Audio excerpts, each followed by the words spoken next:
Right. Welcome to the 18th meeting, which is crazy that we're about to getting close to the 20th meeting of the Wharf project. We got some updates today on Session Kit, um, some discussions to potentially kick off with the contract kit that we went on and on about over the last week internally, and want to start sharing and engaging with everybody on that side of the project. And yeah, just kind of where everything's heading. So I guess to start with, the third milestone is now officially complete. It was the kind of the core of the session kit. 0.5 is now released as of Friday, which includes a ton of user interface updates. It has a lot more style, animation, options, control panels, and things like that to it now. The plugin interface is nearing finalization, which is actually the last line item of the next milestone to be completed. So hopefully in the maybe next week or so, we'll have a document for that for initial review, and then we'll probably do some iteration on that, just to make sure that it's meeting anybody's needs. I know we don't have a lot of plugin development happening yet. So this will probably just be a revision 1 that's published, and then as people really start engaging with the plugin system, we can always do a revision 2, revision 3, and kind of evolve the user interface specification as we move forward, sort of like we did with the EOSIO signing request protocol. Like we're on revision 3 for that right now. So, and probably a revision 4 coming out as soon as we find time to do so. So it's a big invitation to everybody that is using the session kit right now to try out 0.5. I believe the session kit, the web renderer, and the Anchor and Wax Cloud Wallet plugins are the only ones that are required to upgrade if you are moving to 0.5. All the 0.4 or 0.3 plugins from the other side will still work with this. The reason for the incremental change, the 0.4 to 0.5, was because there was a breaking change on the wallet side of things, but only when the wallet had the potential to modify the transaction that the app had asked for. With both Anchor and the Wax Cloud Wallet using co-signing to cover resource costs, there's the possibility that, as an app developer, you say, here's the transaction I want to perform, and then you give it to Anchor or the Cloud Wallet, that one of those two things may change the transaction to cover the resource costs. So we kind of simplified that interface a little bit, and we're actually returning a different data type. So if you use the old wallet plugins with the new session kit, it's going to throw an error. So again, in the 0.5, just those are the 4 packages you need to update.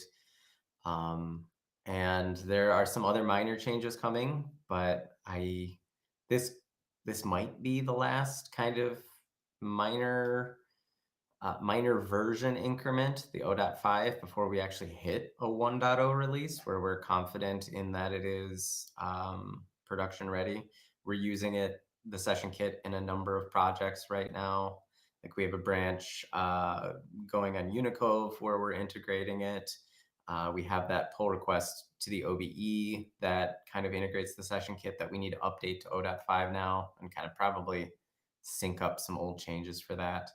We're targeting to maybe do some web integrations with Haifa and some other applications as well to introduce the session kit. So for the session kit side of this project, code is rapidly approaching that stable position. We're doing integrations and we are writing a lot of documentation right now.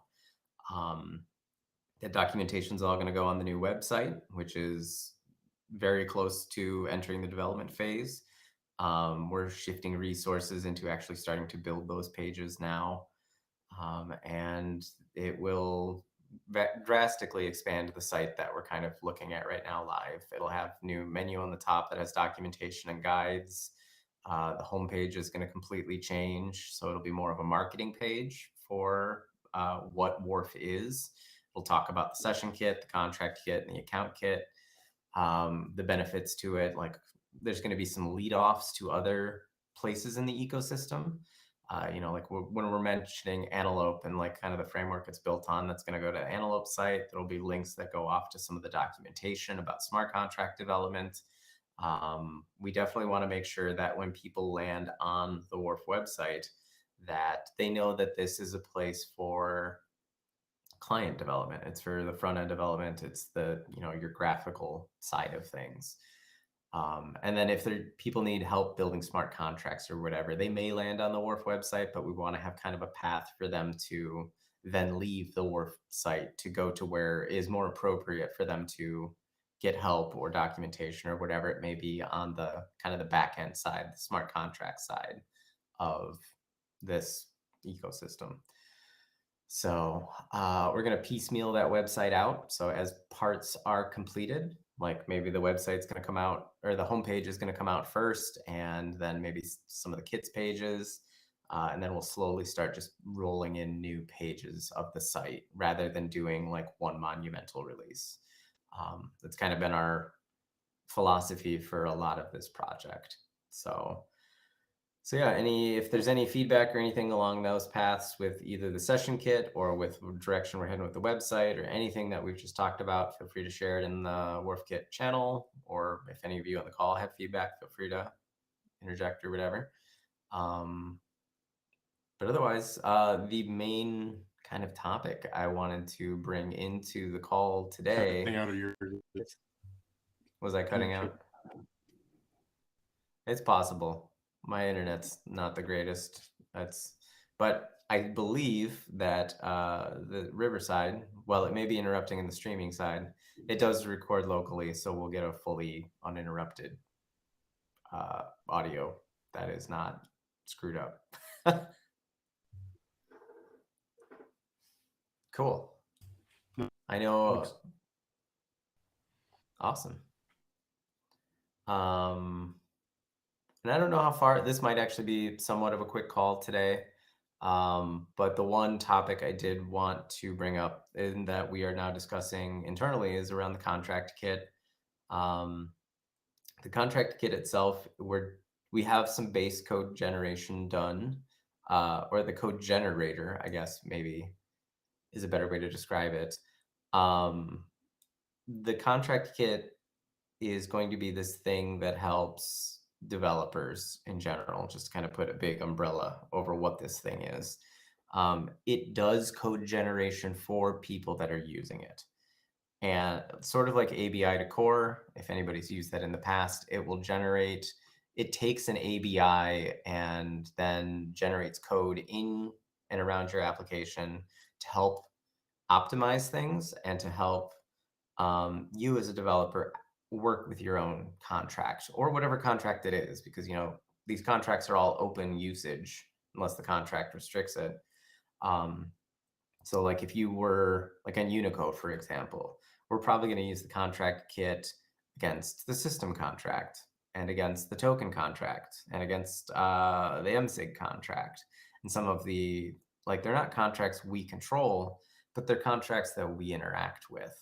And what it will do is it'll generate the structs, the data types, essentially, for optimizing API call patterns around ABIs. So that way we don't have to constantly load all that data over and over again.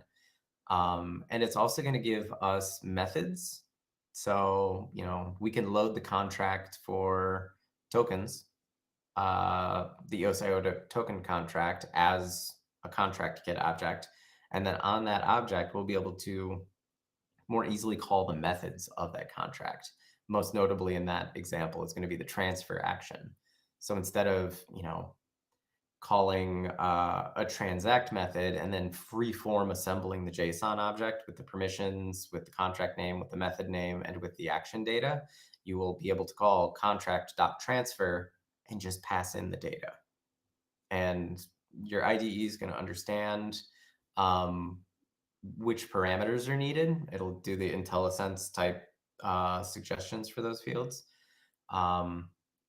It'll know the data types, it'll do the data type interpretation, and it'll just in general more easily be able to let you perform actions against those contracts. And this will work with any contract. So that's one aspect of it. And the other aspect that I kind of wanted to get into was that it's going to help with table data, the data that is saved within state of that contract. Um, Currently, we have the get table rows call that if you've developed a front end application, you're probably familiar with because it's how you get all data out of contracts. Um, but that API leaves a ton to be desired. It's rather complicated. And so we have been just brainstorming internally on how we improve this. Our kind of initial experimentation was to just abstract the actual get table rows call and still follow the same pattern. Like maybe make it so that not everything is required. You can specify kind of a start and an end position within a cursor, and then like the pagination, which is the limit call. And last night we kind of had a really long discussion about the key types and the indexes in contracts, which kind of derailed that entire direction we were thinking about going in. And now we are really thinking about just developing new AP. I'm going to say API, but they're not like HTTP requests. It's the internal API to the contract kit. New API calls on our end that completely change how you retrieve data from a smart contract table. We're, as of last night, and this is kind of all still heavily in flux, we're thinking about making it so that when you have a contract object, you will, on that contract, then be able to use a find method or a query method or something that is more generic and abstract, that is going to have much simpler parameters. And we're not exactly sure how this is going to work, but we have pretty good leads in that we believe we can interpret the ABIs to see the indexes and let you call find against specific indexes. So I'm trying to think of a good example. Like if we had the contract get loaded for the EOS.io contract, the system contract, and you have this in your code, you have an instance of this contract in your code, you'd be able to call find on the producers table, and you would just pass a string in. And in this instance, it would query the primary index, which I believe is the producer's name. So like, let's say you wanted to display the producer information for a producer. Currently, in the current world, you'd call get table rows. You'd specify the contract, the table, the scope, the lower bound and the upper bound as the producer name you want to load. You'd specify limit 1, and you'd probably specify JSON true. Like you've got like 6 lines of JSON to define this query. In this new paradigm, you'd have a contract object, you'd call find, and you just pass the producer's name in as a string. And it would return, it basically does that abstraction for you, converts that into a table rows call, and then returns that data. Now, optionally, there could be parameters on that that let you specify secondary indexes or tertiary, or that weird hierarchy of sequences that you use to specify alternative indexes when you're querying the lower and upper bounds.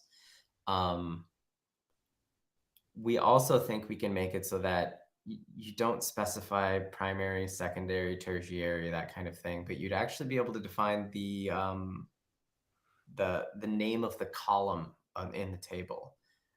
And then we can translate that into primary, secondary, tertiary, etc. So like I know the producers table doesn't actually have this right now, but let's say you wanted to look a producer by signing key. If there was a column called signing key, I mean, I know there is a data field for that on the producers table, but it's not an index right now. If that were an index using this new contract get method, you'd be able to call, again, find on the contract object on that specific producers table. And then as a secondary parameter, you'd be able to specify just the string name of the column being signing key. And in the background, it's going to do all the translation to create the table rows call for you. But as a developer, you're only going to need to specify these more intuitive pieces of information instead of that large JSON blob of information that you currently need to pass into get table rows. So that's kind of where we're thinking about heading, is really starting at a more simple level with table calls to really kind of make a user-friendly option to access your contracts data. And then obviously the get table rows call, it's still going to exist. It's going to be exposed through that core library, which EOSIO core or Graymass EOSIO, or it's now actually called WharfKit Antelope. And we can get into that in a second, maybe. So there's always the option to fall back to the old way of doing it, but really we're looking for a new way of doing it that's going to be a lot more user friendly. And this is kind of the topic that I want to start getting the developer community thinking about, and thinking about what sucks about the current way of doing things and how we could improve that. Kind of the little spiel I just went through is one way we've thought about doing it. What are the others? That's kind of where we're at. And I will also throw out one of the other topics of discussion we went through over the last week or so is potentially even doing a structured query language and interpreting that into get table row calls. Like you could even write a query in SQL, like a SQL syntax query that then we could convert into a get table rows call. Select all from producers, or maybe it's eosio.producers or something to map the contract to the table. And then you could do where, and that would set the lower bounds and upper bounds, and you could set limit. You could literally write a SQL query that would then get translated into it. It's a matter of like what's going to be most efficient for us as developers and for new developers that are coming into the space. So catch my breath for a minute, since that was quite the rant, but this is where our brains are in the country. Yeah. It was my internet. I'm on my phone now. I don't know if you covered it. I was listening though, and I like the ideas that you shared, the secondary indexes by name and things like that. What about scope? Did you touch on that, or? We have not. We think that could be some kind of query parameter. I honestly, with me being not as smart contract savvy, I had for a long time just assumed that the API documentation I read was correct and that the scope was generally who owned the data. But after conversations with the team, it seems like contract developers can use the scope for whatever they want. Is that kind of your understanding as well? Yeah, it's basically a type approach. I think originally the intent was to use it for sharding and didn't happen. But yeah, basically it's like a secondary primary key almost. It's Yeah. whatever the developer isolates the data. So you could have rows with, a particular key on those rows, but they could have a different scope, and there's no conflict. So Yeah. and they use whatever they want. Sometimes zero, sometimes self, and then sometimes something else. Yeah. I don't know how we address that specifically, unless it is maybe it's a type, like we were just kind of talking about ways to look up secondary indexes by kind of their column name. Maybe you could just specify scope in there and it would use that, or maybe it's a secondary call. I'm not entirely sure how we'd tackle that, but completely open to suggestions. Yeah, I mean, I'm just asking more because it's definitely another one of those concepts that's not intuitive Yeah. or familiar for somebody just entering into like the ecosystem. So if there's a way to, I don't know how much you'd want to add, still a very key component of, the technology, but if there's a way to present it in a more intuitive way that's self-explanatory than it is currently, I don't know if there is one. I was curious if you come Yeah. up with one. Yeah. I mean, maybe like if we go along the lines of like this method is named find, um, maybe find's first parameter is kind of the search query, and the second parameter could be the scope, and it's optional and it defaults to the contract name because I believe that's kind of Yeah, the there's like default in the contract. well, it's not What was really, it? You have to be explicit. You have to say what the scope Okay. is, but it's kind of the default. It's what everybody does. Like anybody that copy Hmm. pastes a boilerplate table uh, block of code is probably going to be doing git self. Um, Yeah. Yeah. And we could always default that second parameter to just, if it's empty, we're going to set it to the contract name. But otherwise, you could, I guess it wouldn't even be a string. It would be like you specify true or something, and then it uses, no, you would do a string. yeah, because it's a name. Yeah. And then it would be, Scope is it keyword. always a name or can it be other data types? No, it's always a name. Okay. It's the name type. So the people like to use zero, which is still a name, or Yeah. self. Of course, name is Yeah. 64-bit. Yep. Yep. No, and maybe that is how it's handled. We're gonna have to probably play some code golf around this idea and see what feels good as a developer to write. Um, hmm. And Yeah, it's like then, if you default it and people don't have to specify it, you do risk the person that's been maybe doing this for weeks, if not months, and doesn't realize that they've been specifying a particular scope. Like thinks they're familiar with what they're doing, and then all of a sudden hits something that needs a scope, and you know you have that feeling of wow, I had no idea what I was doing this whole time. yeah, no, and I will definitely. That's a good thing. I'll take note of that. And my brain right now thinks that maybe we have a find call or whatever the method is called, um, where you're targeting the primary index to start with. The secondary parameter of that is the scope, which you can specify. It's optional, just to keep the call simple. And then once we move into secondary and beyond indexes, then we're no longer using the find method. Or maybe we still are. Can you use a scope with a secondary index? Yeah, like so Or scopes does like if you look at the Cleos command and you think about it like that, you know the name of the name of the scope and then the name of the table. It's very much in yeah, that kind of hierarchical order. So scope is first applied and then table. So if you think about like yeah. example, like at Telus we have the on-chain governance amendment stuff, which I've played with. Hmm. Most recent place I've used the scope, and it's a good example because we have documents and we have sections, and each section is always a part of it, right? Um, so your scope of your sections is by document, and the document has a name.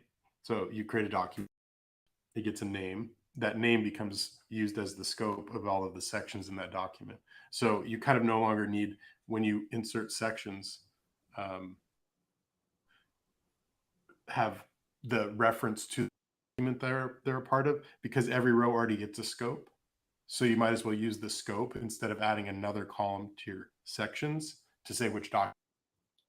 Does that kind of make sense? And it is a Yeah. resource consideration as well, because when you're building, how much RAM is it going to use? So since you already are using a scope on every row, it's kind of like a free little, you know, it makes sense to use it that way. That way you don't have to store a redundant column in the table. So Yeah. All right. So it sounds like there could be one. I think what we're trying to avoid is one get table rows style call where you just pass a blob of random JSON in with a bunch of optional fields. Um, and I think maybe this will lead us to doing multiple table calls that kind of multiple API calls on our end in the contract kit to differentiate those kinds of calls. So that way we really can have just this super simple call. If you just want to query by the primary index, you don't have to deal with all the other fields.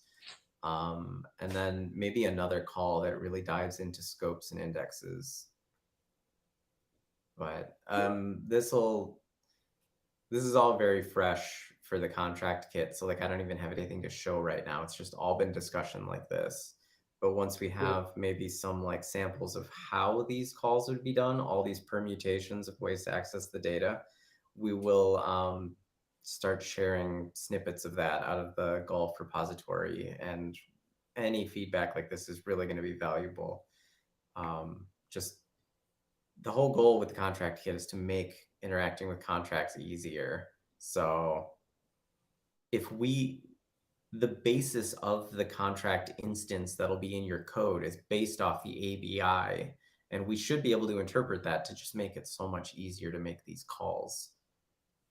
yeah, I wish scope could be So, something you can specify that, but it's not. I think to yeah, take my example of documents with sections of the document, Craig built that above every table. He has a comment that explains how scope is always self, or scope is the document that this is a section of, so that way when you're reading, at least reading the code, you know it. But it's always a question, where is the scope table, and it's empty in the Explorer. yeah. And it's very possible that through these explorations in the contract kit, we find things that would be very beneficial to like add into the ABI schema itself and be able to in the future add this kind of stuff. I know last week we were talking about return types for action return values, and being able to even expand on that further, um, or improve the get table rows API that's powering all of this. This is when we wrote the API Plus paper, like a year and a half ago or whenever that was. One of the things in the API Plus paper was this really generic section about improving the APIs in general. And this can lead into that type of proposal where we can finally, maybe we get a V2 table call that really improves uh, and removes some of the need for this abstraction. But for now, we're going to abstract it in the contract kit because it's what we can control. And again, hopefully it'll inform in the future how we could actually improve the APIs themselves and the data formats.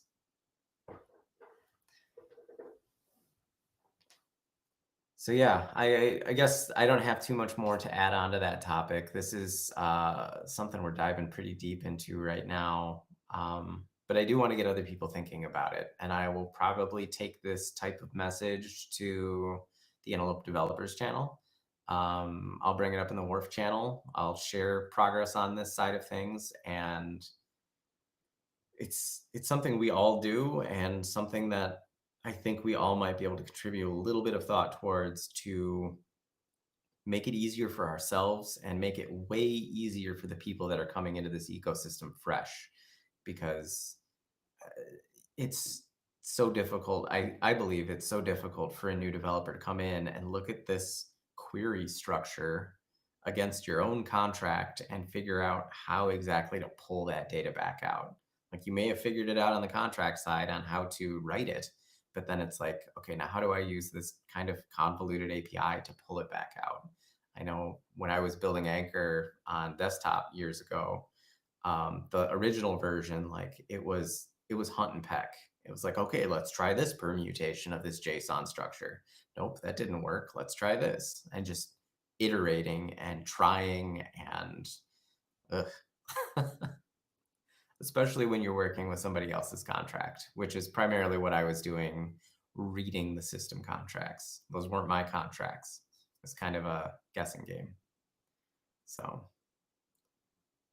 um, any other kind of thoughts around this table or guidance or features you'd like to see or anything like that? If you guys have stuff on the call, feel free to bring it up. If you're listening to this in the future and you have thoughts around that, put them in a Telegram channel somewhere, ping me.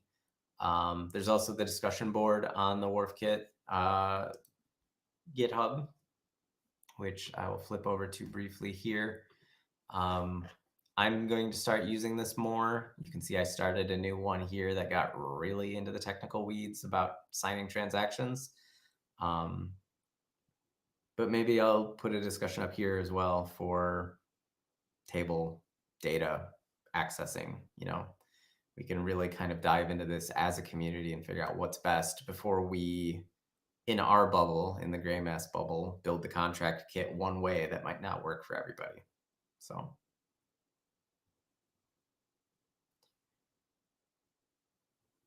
but yeah, I mean, I think as far as big topics, that's kind of the last one that I had for today. Briefly, I did mention while we were kind of running through that EOSIO core or GrayMass/EOSIO, our JavaScript library, now lives in WharfKit. This is the exact same library.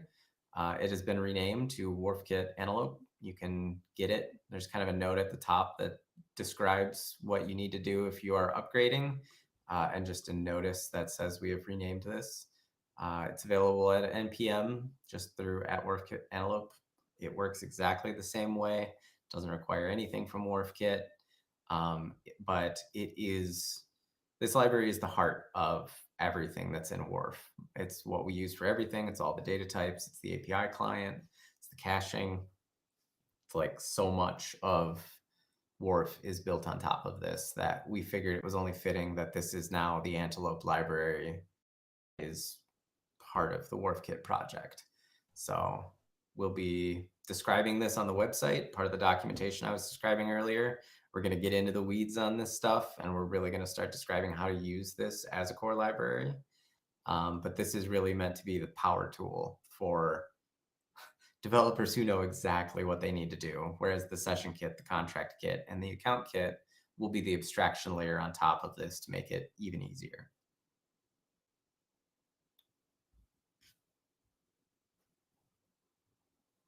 So yeah, I think that about wraps up everything I had to cover today, besides just this bigger discussion around Git table calls, which I think is going to continue for a couple weeks probably. And whatever I can do to facilitate that conversation and collect feedback from you guys and from everybody else, definitely feel free to let me know. I'm excited that the rename happened. Yeah. I was in the middle of working on something and I've already swapped it. So Awesome. Yeah, we've got to go through and do updates to every single one of these repositories, all 30 of them now, and update all those dependencies to point to the new release. So this library, this new Antelope library will probably also hit a 1.0 version. I mean, it's been production ready for probably over a year now. Anchor's used it for well over a year. So is Unicove. All of our projects have been using this for a long time. It's about due for a 1.0 release. It's one of those things. You get to the point where it's so stable that you stop making changes to it, and then you just never update it to 1.0. Forever beta.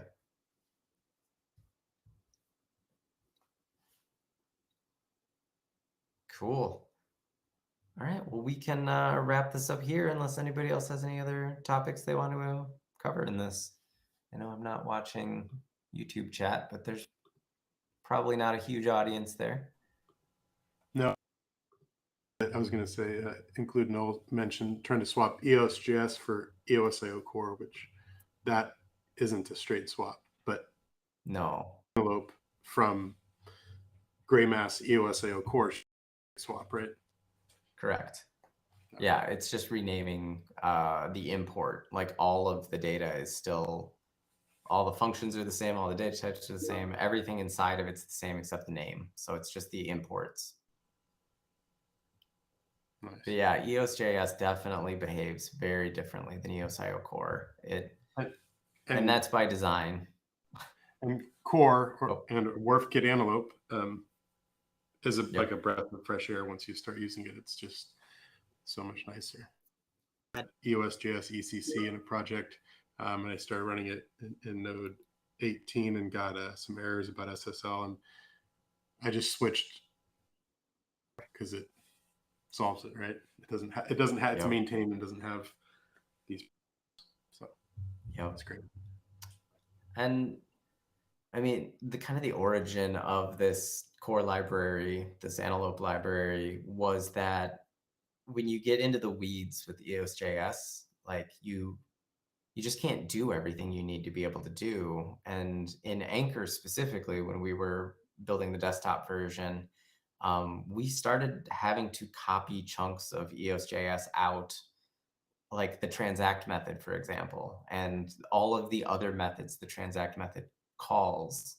Like we had to start pulling those out of EOS.js, putting them into our application so that way we could modify them. And eventually we had just replicated so much of EOS.js into Anchor so we could change it that we decided to kind of flip the model on its head and just start with the building blocks. So that way all the building blocks are just available to you and you can build your own transact like functions. And finally, now that we're at the session kit in Wharf, like we have a transact method because that doesn't exist in EOS.io core or the antelope library. It's going to be a hard habit to break, the name change. But that's it was to give you the Lego blocks to be able to build all that stuff and reassemble it in the ways that you actually need it to, rather than the kind of rigid approach that EOS.js took um, with its transaction signing. Like really, if you use EOS.js, you use the API class and you use the transact method, and that's kind of all you have available to you. All the internals are buried, like, and very hard to access and override and customize. Um, so yeah, it's a fundamental shift, and it's going to be hard for an application that's really deep into EOS.js to switch over. Well, maybe not hard, but it's going to be more difficult. Um, but once you make the switch and you start understanding the data types and working and going back and forth, it feels closer to like if you were building a smart contract than if you were using this black box JavaScript thing. So definitely have to write some guides that describe fundamentally how these things are different. But hopefully, for most applications that are using EOS.js, they can just move to the session kit because the session kit really will do everything that EOS.js did. And then when the session kit isn't good enough for you, and it like maybe it's too rigid in how it performs, and the plugin architecture doesn't work for you, and like you're just doing something really advanced, that's when you dive into core and be able to like build your own custom pipeline to do whatever it is you need to do. So building blocks, that's what we need. Cool. Well, I mean, I could rant about things forever, but maybe this is a good stopping point.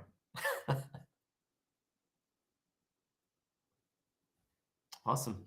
Well, if nobody else has anything, I will cut the recording off here. We will plan on doing this again next week, and I will spark up some discussions in the various places that we can operate asynchronously and hopefully share some awesome ideas on table data and kind of mold the future of the contract kit.